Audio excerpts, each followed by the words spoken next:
los terceros tumores en cuenta para hacer los primarios de cráneo o intracraneales. El 15% de los tumores intracraneales son tumores hipofisarios. Entonces, pues es una cantidad importante. Nos va a tocar alguna vez ver a algún paciente con algún tumor y espero que ninguno de los que estemos aquí desarrollemos algún tumor hipofisario en alguna época de nuestra vida. La adenohipófisis, que tiene diferentes tipos de células especializadas, pueden dar origen a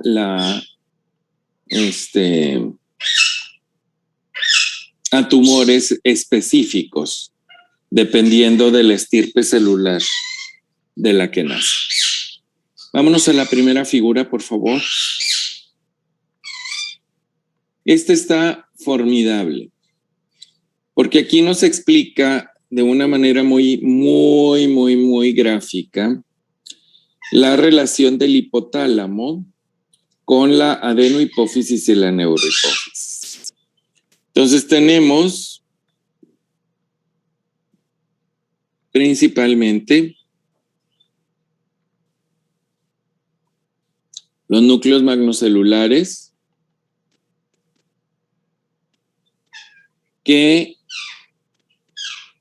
cuyos axones terminan en la neurohipófisis y vierten su contenido directamente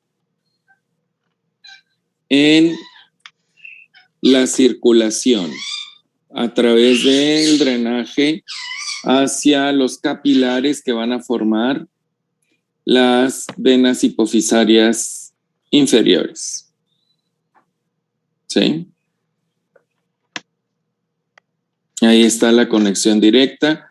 A través de los neuroejes es como se vierte, se transportan la oxitocina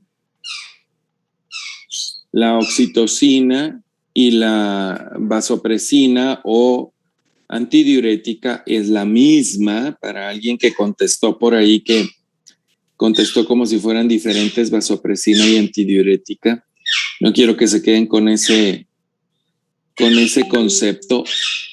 Los dos nombres corresponden a la misma hormona y son de origen hipotalámico, que es el órgano filogenéticamente hablando más antiguo. Transportan las neurofisinas desde el soma neuronal hasta la neurohipófisis para vertir el contenido, liberan ahí las hormonas y se vierte directamente al torrente sanguíneo. Esa es la neurohipófisis. Por otro lado, tenemos la producción de las hormonas liberadoras hipotalámicas. Estas neuronas terminan sus axones en el tallo hipofisario y vierten su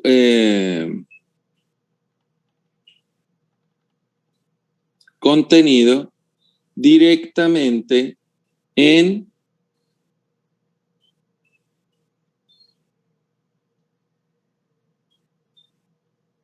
la vena portal. ¿Qué es una vena porta, Israel?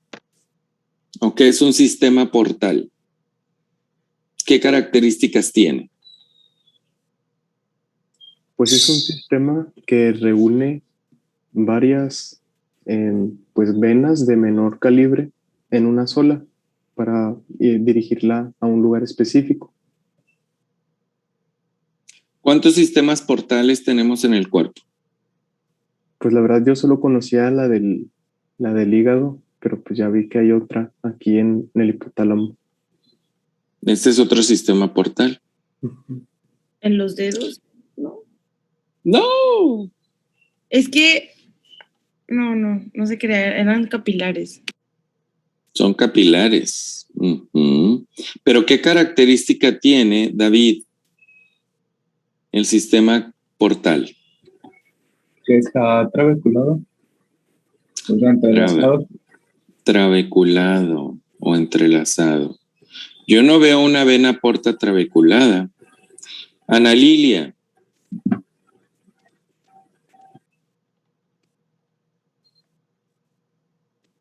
No, ¿Qué doctor, no se ve característica así. debe tener el sistema portal?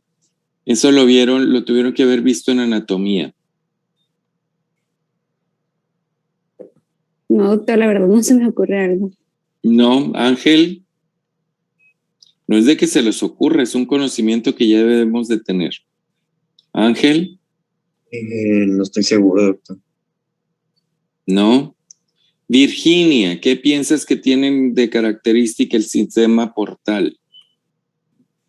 Pues yo pienso que es un conducto que está ramificado, que es como una vía. Pues entonces todos los sistemas circulatorios ramificados serían portales. Más específico.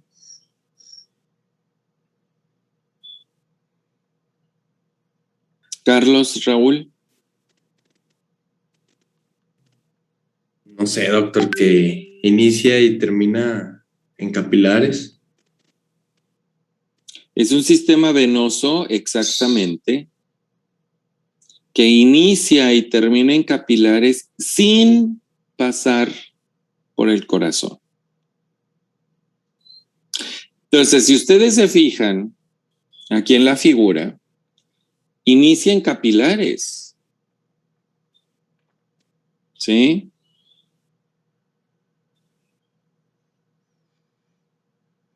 Ahí están los capilares. Y termina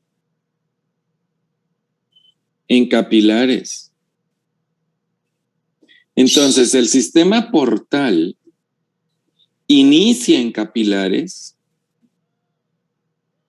que se derivan de la arteria hipofisaria superior y termina en capilares. ¿Cuál es lo normal, lo habitual de la circulación? Una arteria se divide en arteriolas y luego en capilares. Los capilares se juntan, se forman vénulas, luego una vena y la vena drena en una vena mayor que termina en el corazón para que la sangre se oxigene. El sistema portal inicia en un lecho capilar, hasta ahí vamos bien. Se forma la vena,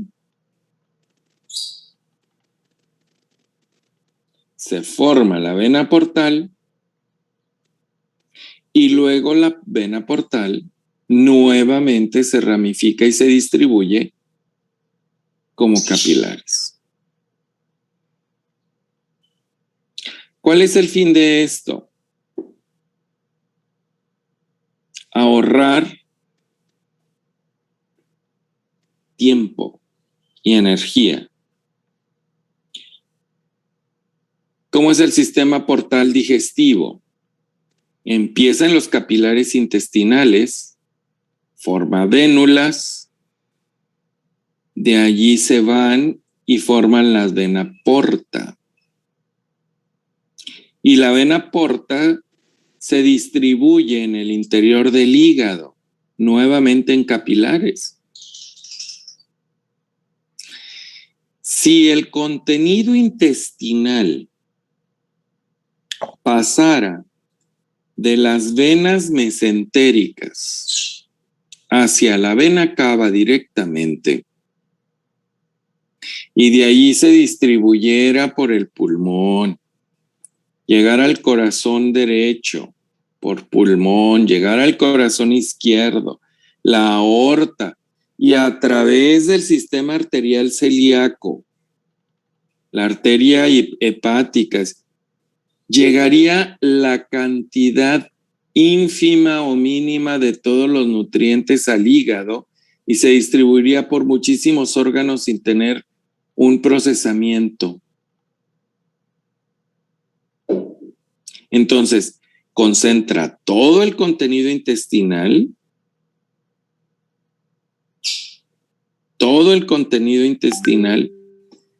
para distribuirlo en hígado y para que sea procesado. Y ya procesado sale por las venas suprahepáticas que van a fluir hacia la vena cava inferior.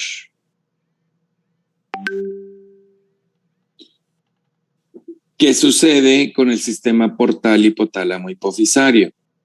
Concentra todas las hormonas liberadoras hipotalámicas y las distribuye en el interior de la adenohipófisis para que lleguen lo más pronto posible y en la mayor concentración para hacer trabajar las células hipofisarias. Porque si no se tendría que distribuir por toda la economía y se tardaría más.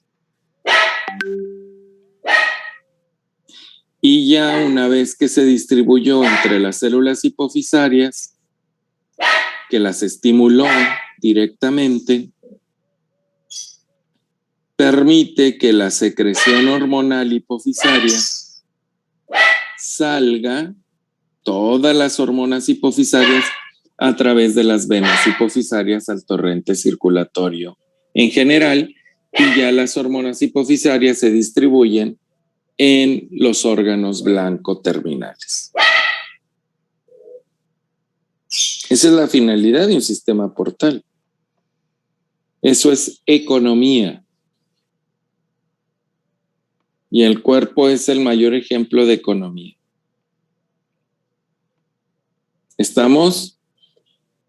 Sí, Vicky. Sí, Michelle. Memo. Ángel. Ana Lilia. ¿Sí? Israel. David, ¿queda comprendido eso? Lalo. Esa es la finalidad de un sistema portal. Entonces, si se fijan, ahí en por eso este esquema se me hace formidable, muy gráfico para poderlo entender.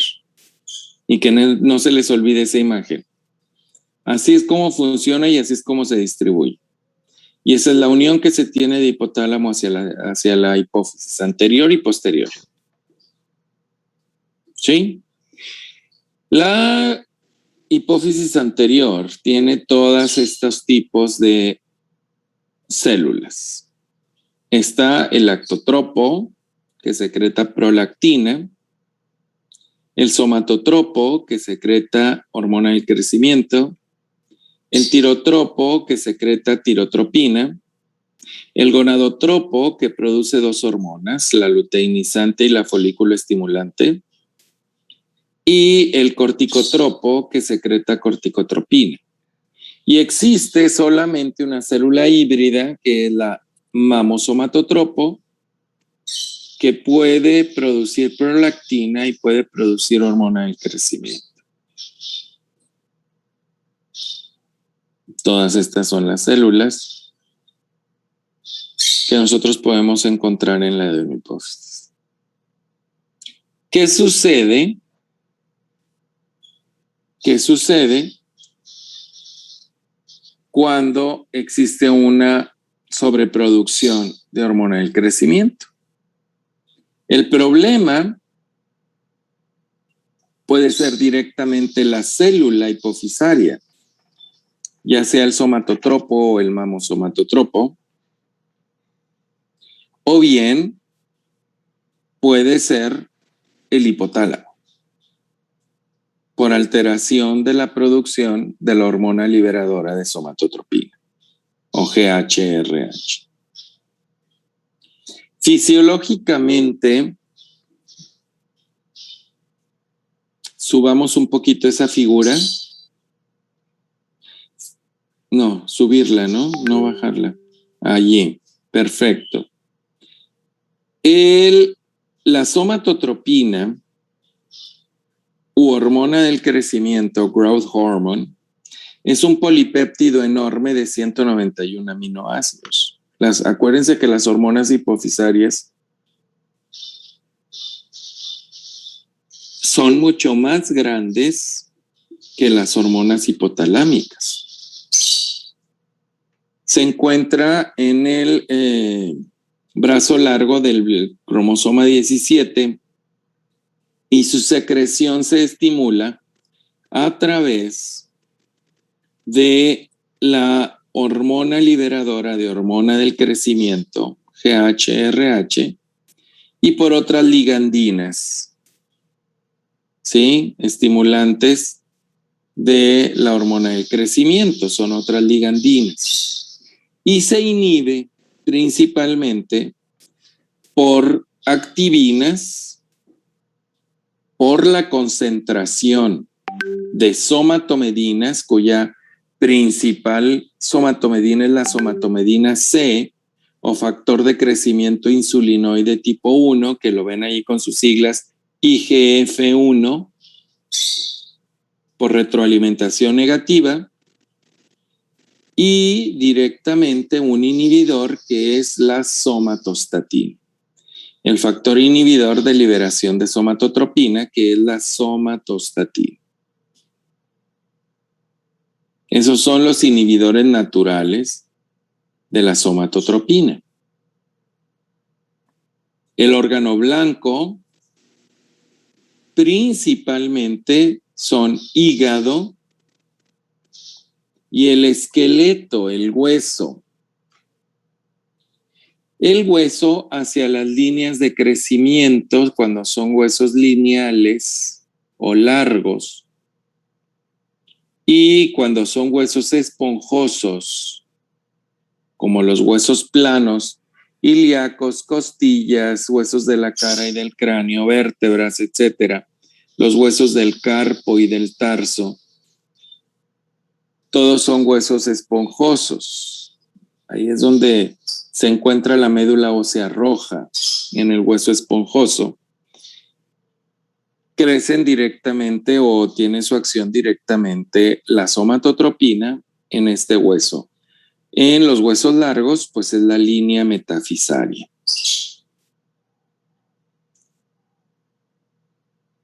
Y tiene receptores en otros tejidos como tiroides, como lengua, como riñones, como vaso, como próstata. Tiene sus funciones para que vaya todos los órganos teniendo un crecimiento armónico.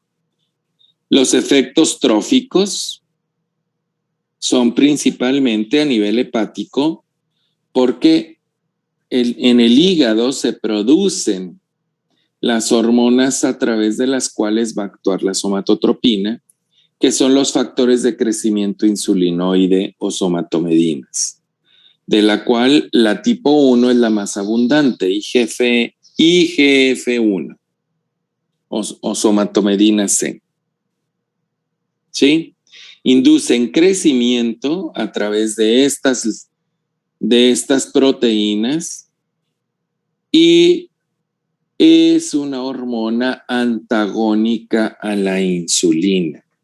O sea, es una hormona diabetógena. Hormona del crecimiento es una hormona diabetógena. Aumenta la resistencia a la insulina y entonces permite que se eleve glucosa. Además de que sobre el hígado actúa para liberar glucosa. Normalmente, además de incrementar la producción de las somatomedinas. ¿Ok? ¿Estamos? Normalmente, los niveles circulantes de hormona del crecimiento son menores a 5.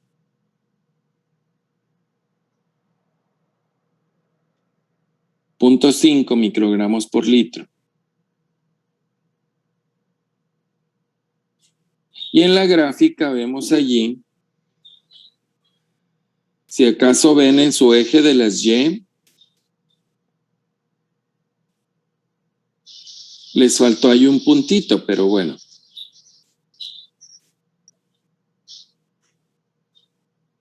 ¿sí? Son 0.5, 1.0, 1.5, 2.0 y 2.5, que es los niveles de concentración. Y esta es la secreción normal fisiológica ya en la etapa adulta. Durante el día, la secreción normalmente es baja, por debajo de 5, de 0.5, y hacia la noche se va incrementando para aumentar hasta 5 veces su concentración diurna durante la madrugada. Esta secreción incrementada durante la noche y disminuida en el día se le llama ciclo circadiano. Este mismo concepto de ciclo circadiano lo manejan los glucocorticoides, el cortisol. Entonces, tanto hormona del crecimiento como cortisol se secretan en mayor concentración durante la madrugada y noche. ¿Ok? Hasta 5 veces el valor normal. Pero entonces diría alguien, entonces seguimos creciendo en la noche. Los niños por eso duermen mucho, ¿eh? Porque dormidos durante la fase REM, la secreción de hormona del crecimiento se incrementa y por eso las abuelitas dicen, duerme para que crezcas. Eso era una frase muy habitual. El niño insomne crece menos, tiene talla más corta. Los niños que los acostumbran a dormir muy tarde, 11, 12 de la noche, que andan ahí los huercos de 3, 4 años, todavía despiertos a las 11 de la noche, van a tener trastornos del crecimiento y trastornos de secreción de hormona del crecimiento. Los niños deben de dormir entre 9 y 10 horas. 8 de la noche para que se despierten a las 6 de la mañana. ¿Sí?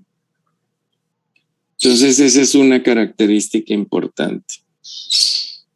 ¿Qué hace en el adulto la hormona del crecimiento si ya no seguimos creciendo? Bueno, repara tejidos. Es una hormona reparadora. Si nosotros no tenemos un sueño adecuado,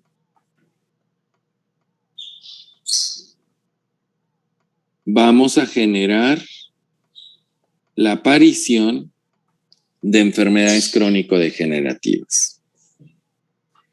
El individuo que no duerme es más fácil que desarrolle hipertensión, cardiopatías, enfermedad cardiovascular, diabetes mellitus.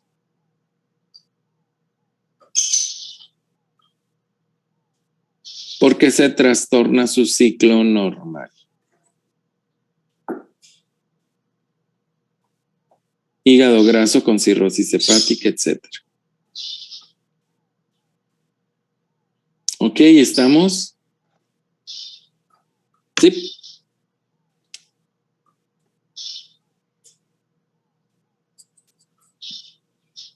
¿Dudas hasta ahorita?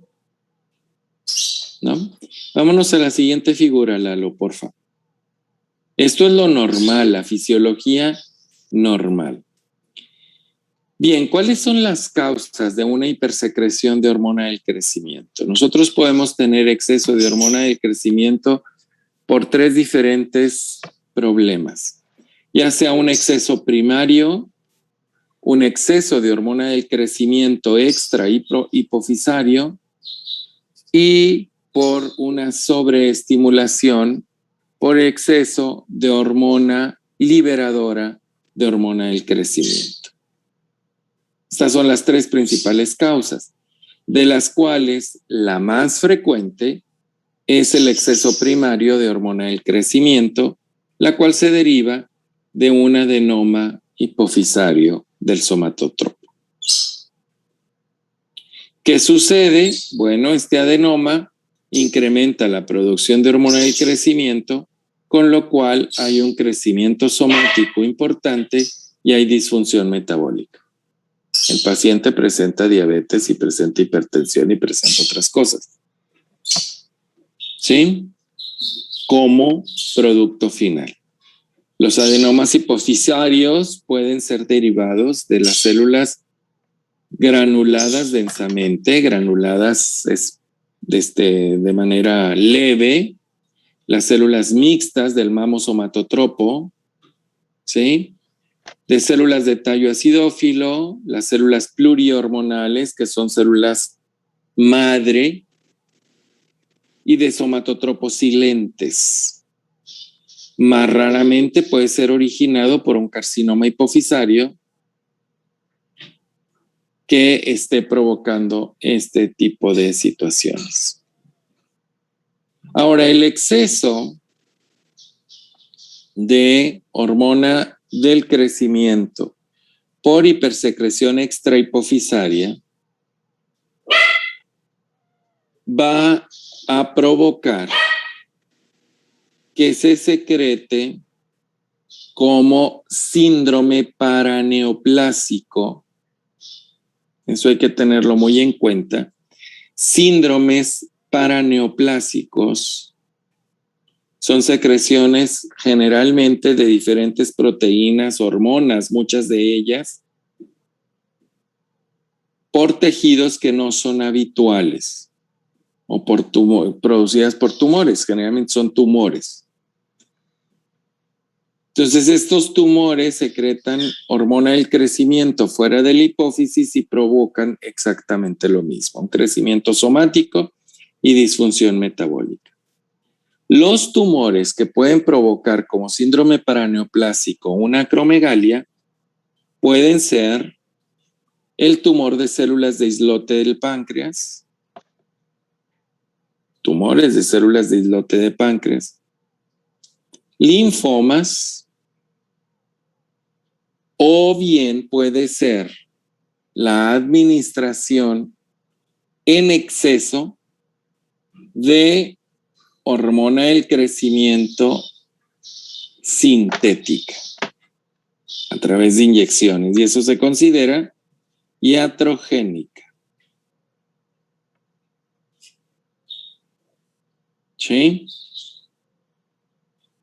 El tercer tipo o causa de acromegalia es el exceso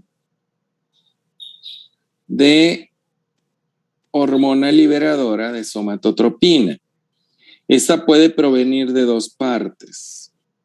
O venir de hipotálamo por un tumor directamente hipotalámico, ¿sí? O venir de un tumor fuera de ese sitio, generalmente, sea un tumor periférico, también como se le considera como un síndrome paraneoplásico. Entonces puede ser exceso de GHRH de origen central por un tumor hipotalámico o de origen periférico por tumores generalmente malignos en otros tejidos. ¿Sí? Y principalmente los tumores que van a secretar GHRH se encuentran en pulmón. Los carcinoides bronquiales o los tumores de células pequeñas o células en avena de pulmón son los que llegan a producir mayor cantidad de hormonas de todo tipo. Los tumores de células claras de riñón también se ven involucrados en ocasiones a producción de este tipo de de hormonas. Entonces, todos van a dar un cuadro de acromegalia. Todos van a tener una disfunción metabólica. Pero aquí el origen va a ser el que va a diferir. Les recuerdo, el que es más común es el primario de hipófisis. ¿Ok? Vámonos a la siguiente figura, por favor, Lalito. Ya casi para terminar. Este es el cuadro en esta tabla. Esta tabla. Estas son las características clínicas que vamos a encontrar en la acromegalia. Y vamos a tener en todos los tumores de hipófisis, vamos para facilitarles un poquito esto, la comprensión y el abordaje. Quiero decirles que van a haber una parte común en todos los tumores hipofisarios y una parte que va a ser específica para cada tumor. La parte común son los efectos locales del tumor. ¿Sí? ¿Cómo sería el agrandamiento de la hipófisis, alteraciones de los campos visuales, parálisis de nervios craneales y cefalea? ¿Ok? Estos pueden ser producidos por un tumor productor de hormona del crecimiento, por un tumor productor de ACTH con un Cushing, una enfermedad de Cushing, por un tumor productor de TSH, los TSH-omas, o por un tumor productor de hormonas gonadotrópicas, ¿sí? O inclusive tumores que no sean funcionales, pero pueden tener estos efectos locales. Por lo general, estos tumores son benignos. La gran mayoría son benignos. Menos del 3% son malignos. Entonces, esos son efectos locales del tumor y pueden ser por cualquier clase de célula que lo haya originado. Lo que va a diferir es el cuadro clínico, los efectos sobre los tejidos periféricos. Y aquí sí van a variar si es secreción de somatotropina, si es secreción de ACTH, si es secreción de TSH o de gonadotrofinas. Las van a ser diferentes las características clínicas. ¿Qué es lo que vamos a tener en el caso de acromegalia en los sistemas orgánicos periféricos? Su nombre lo dice, acros, distal, megalos, grande. Entonces hay un crecimiento acral. ¿Cuáles son las partes más distales? Manos y pies. Entonces va a haber un crecimiento de manos y un crecimiento de pies.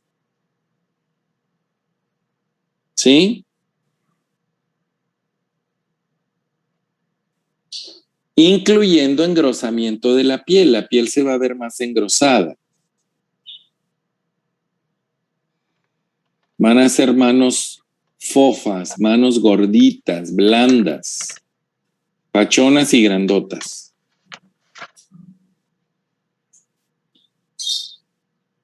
En esta etapa de crecimiento acral, el paciente va a empezar a decir, pues fíjese que yo creo que estoy engordando porque los zapatos ya me calan. He tenido que comprar números más grandes de calzado. Los anillos ya no me quedan. Ya no entran los anillos. Entonces, o lo pueden traducir como hinchazón. Fíjese que me estoy hinchando porque ya no me entran los anillos. Esto es muy de las mujeres. Entonces, aguas son puntos importantes de que tenemos que valorar. En el sistema musculoesquelético vamos a ver gigantismo si la hipersecreción de hormona del crecimiento empieza antes del cierre de las líneas epifisarias. Cuando es niño, bueno, llega a alcanzar tallas mucho más altas. Pero va a haber un crecimiento principalmente hacia la deformidad de del hueso esponjoso. O sea, huesos de la cara, huesos del cráneo, vértebras, costillas y las epífisis de los huesos largos. Húmeros, cúbito radio, fémur, tibia, peroné. Todas las epífisis de estos huesos van a verse también aumentadas de tamaño. Entonces, en cara, pues el paciente va a tener ciertas malformaciones o crecimientos óseos que le van a dar una facies característica, la facies acromegálica, que va a tener como características prognatismo, maloclusión mandibular, los dientes no cierran y coaptan bien, entonces hay una maloclusión dental. Hay artralgias y artritis porque las epífisis se encuentran afectadas y entonces viene la artritis acromegálica. Síndromes compresivos como el síndrome del túnel carpial, del carpo, o síndrome del túnel del tarso a nivel del pie, con la afección y la compresión neurológica secundaria.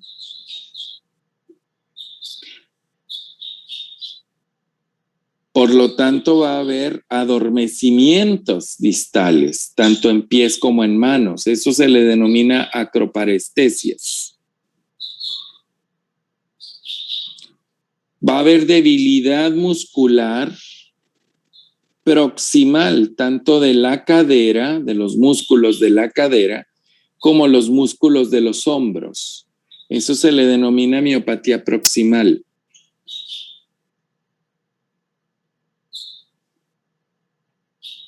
Hay hipertrofia de los huesos frontales y hay un crecimiento de los huesos frontales con arcos superciliares muy prominentes. A nivel del sistema gastrointestinal y de la piel, el paciente va a cursar con hiperhidrosis y va a tener tejidos, la piel la va a tener oleosa, puede haber seborrea inclusive, pero va a tener pieles oleosas, va a haber crecimiento de fibromas en la piel. Hay crecimientos de fibromas epidérmicos y de pólipos a nivel del colon. Esto es peligroso porque puede dar origen la acromegalia a cáncer de colon por el crecimiento de estos pólipos colónicos. Entonces, todo paciente con acromegalia debe de someterse a colonoscopias exploratorias para ver si hay crecimiento de algún pólipo que pueda generar a plazo largo la aparición de un tumor maligno a nivel del colon. Bien. Mañana continuamos con esta tabla de características clínicas para ver sistema cardiovascular, los crecimientos de otras vísceras y el abordaje diagnóstico para terminar con terapéutica.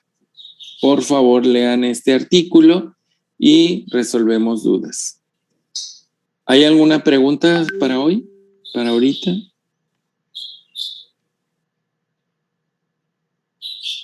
¿No? Doctor, sí tiene una pregunta. Sí. ¿Cuáles sean las 3 para la secreción? Dijo que exceso primario de hormona de crecimiento, sobreestimulación por exceso de liberación de la hormona de crecimiento, ¿y cuál era el otro? El exceso de secreción de hormona liberadora de somatotropina. Entonces es secreción primaria de somatotropina, secreción extrahipofisaria de somatotropina y secreción excesiva de hormona liberadora de somatotropina. Son las tres causas. ¿Alguien más, muchachos? Jovencitos, jovencitas.